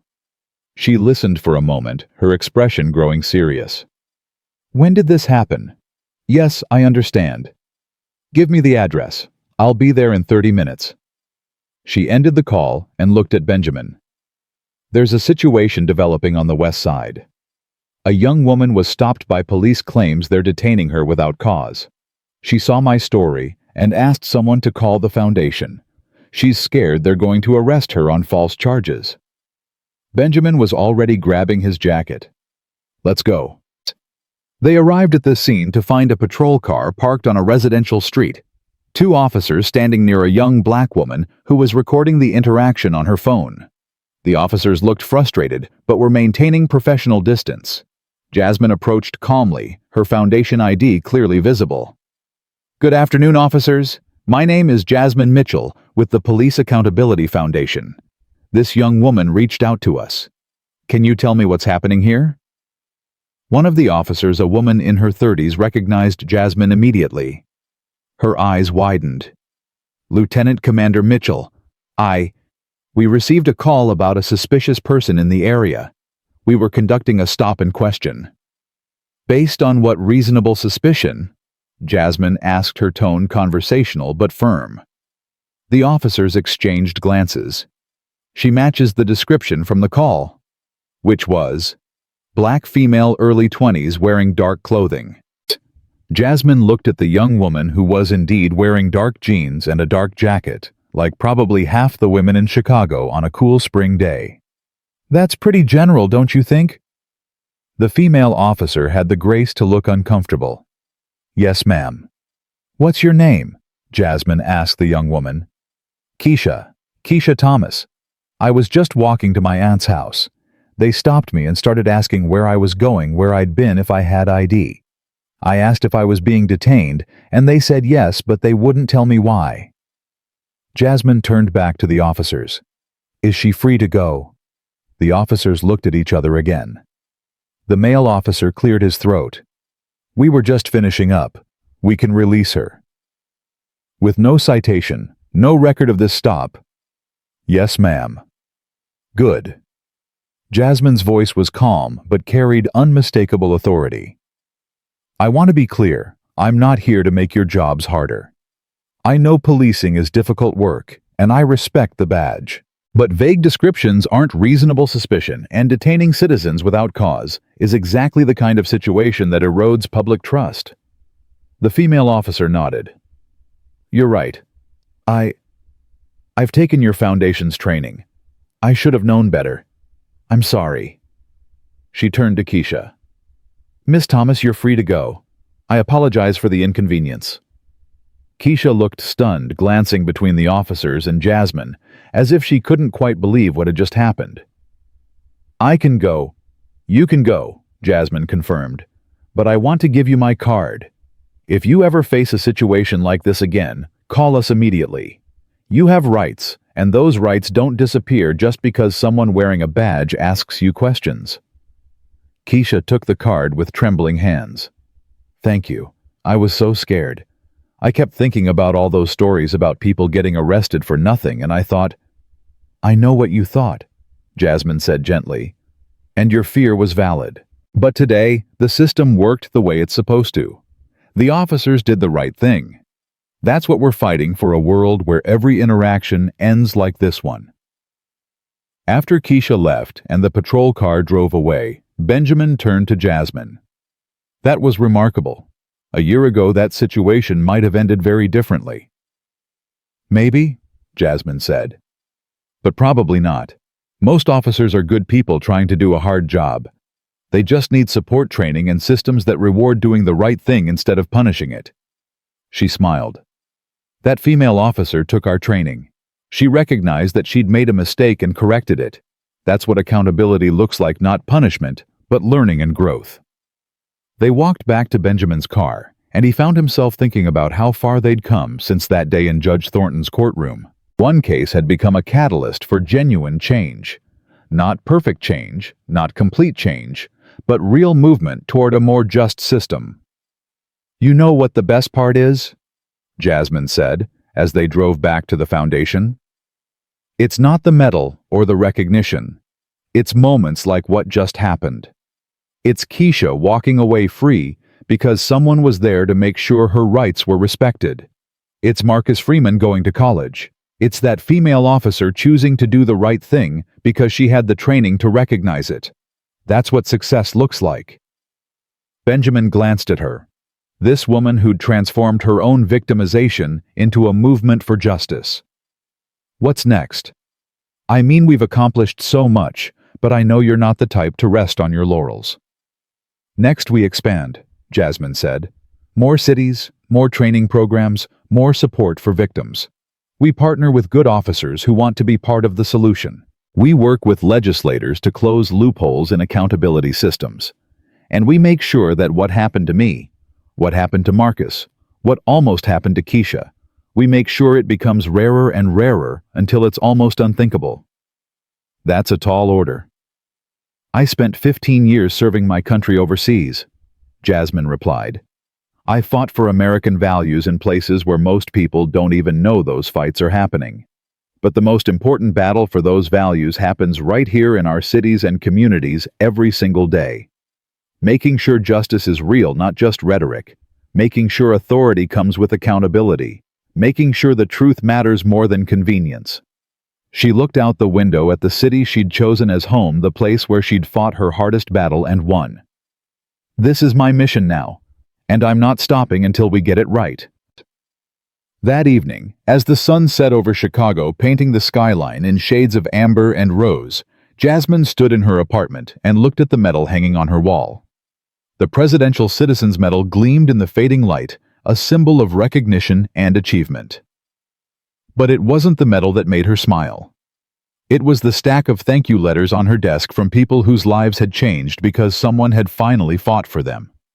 It was the photo of Marcus Freeman at his college acceptance ceremony. It was the knowledge that somewhere in Chicago, Keisha Thomas was safe at her aunt's house. Her rights intact, her faith in the system, maybe just a little bit restored. Authority means nothing without accountability, Jasmine had told the nation from the White House. And truth isn't just spoken, it's lived. She'd lived those words. She'd fought for them, bled for them, and transformed her own pain into purpose. And in doing so, she'd shown a country struggling with questions of justice and power that change was possible. Difficult, yes, and requiring courage and persistence, and unwavering commitment to truth. But possible. Always possible. Because at the end of the day, justice wasn't about perfection. It was about people choosing to do better, to be better, to demand better. It was about citizens like Jasmine, who refused to accept injustice as inevitable, officers like that female officer who chose growth over defensiveness, and judges like Judge Thornton, who used their power to protect rather than preserve the status quo. It was about all of them together, building something that worked for everyone. That was the real victory, not Patterson's conviction or the medal or the foundation or the reforms. The real victory was in the possibility itself, the knowledge that one person standing up for truth could spark a movement, that accountability could become culture, that justice could be more than just a word carved above courthouse doors. It could be lived, and Jasmine Mitchell had shown them all exactly how.